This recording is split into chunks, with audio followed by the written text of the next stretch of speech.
Good day, students. You are welcome to our class today. Today we are looking at our revision class, Animal Health Part 2.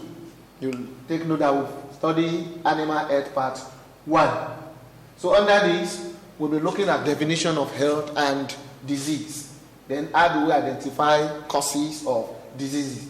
Then we'll look at terms that we can use in animal health. Then lastly, we examine factors that can predispose our animal to diseases and the reaction of animals to diseases.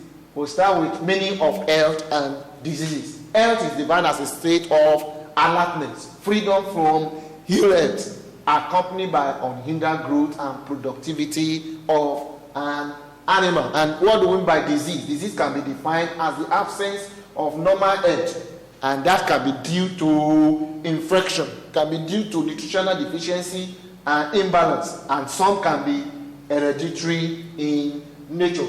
Then we look at causes of diseases. What are those things that can bring out or bring about diseases in farm animal? These are caused by microorganisms, and we call them pathogens. And those pathogens now are your viruses, your bacteria, your fungi, your protozoa. Then other way by which disease can occur aside pathogen is malnutrition, or what we call metabolic disorder. We want to look at some terms we use in animal health. For instance, if we say pest, what do we mean by pest? Pest is talking of organisms which through their feeding habit causes physical damage and discomfort to other organisms that are called hosts. And you may be asked, what are the examples of pests we have? Ticks, it's a typical example. Lice. Then you have mites. Pathogens, they are disease-causing organisms, like we mentioned the other time, your bacteria, your fungi, your protozoa. Then vectors, they are also pests, which besides causing physical damage to the host, can also transmit disease-causing organisms to farm animals. Take for instance your tsetse fly, your ticks. Then parasite.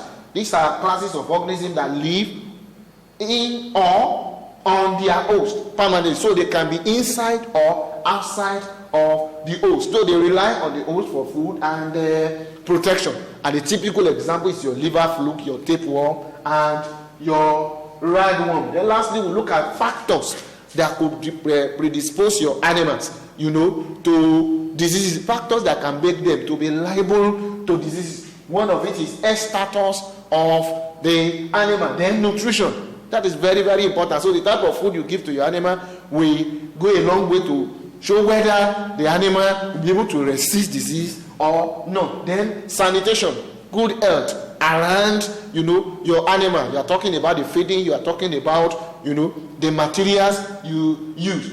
You must maintain good hygiene. Then the way you manage them. Under management, you are talking of intensive system of management, extensive system, then semi-intensive system. If you are practicing this extensive system, the management will be very, very low. So the way you manage your animal will show whether the animal will be exposed to disease or not. Then breed of the animal.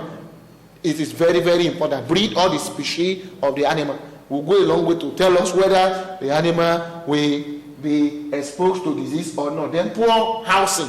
When the housing is not well constructed and all the available, materials is not used, it can predispose the animal to disease. Then the last but not the least, unfavorable climatic condition. At times, if the temperature is too high or if the temperature is low, we are talking of rainfall. The rainfall is too much or the rainfall is not enough. Humidity around, the animal. All these can, predispose your animal to diseases. So I have provided some questions based on this topic in our Google class. Please, I want you to go over those questions, attempt them, and turn it in for marking. And if you have any question, feel free to ask me your question. So we'll meet next time. Thank you, and God bless you.